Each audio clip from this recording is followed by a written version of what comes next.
ఇప్పుడు ఏంటంటే ఇప్పుడు వేటు న్యూస్ వచ్చింది, నేను చదివాను. ఏంటంటే ఒక అమ్మాయి జాబ్ కోసం వెళ్ళిందండి.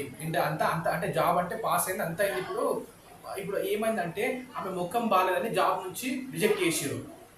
అంటే ముఖం బాగాలేదని రిజెక్ట్ చేస్తారు ఆ జాబ్ని. ఇప్పుడు మనకు కావాల్సింది నాలెడ్జ్. ఆయన ముఖం, ఆ చేతులు ఎట్లున్నాయి, ముక్కు ఎట్లుంది, అది కాదు మనకు అసలు. ఇప్పుడు నేను ఒక ఎగ్జాంపుల్ ఒకటి చెప్తా. ఏంటంటే అది ఇప్పుడు ఒక చనిపోయినట్టు ఒక శరీరం ఉంది, ఒక శరీరం, ఆ శరీరానికి జాబ్ ఇస్తారేమన్నా చెప్పండి.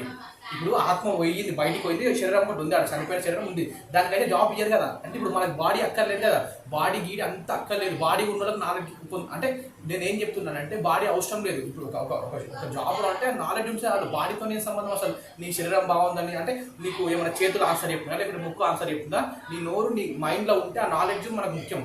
ఆ ముఖం బాగాలేదని జాబ్ నుంచి ఉంటే అది తప్పు. అసలు వాడు ఎవరు చేసిండో కానీ వాళ్ళు అది తప్పు చేసారు. అసలు ముఖం ఎట్లున్నా ఏది ఎట్లున్నా సరే మనకి ఇంపార్టెంట్ ఏంది, నాలెడ్జ్ ఇంపార్టెంట్.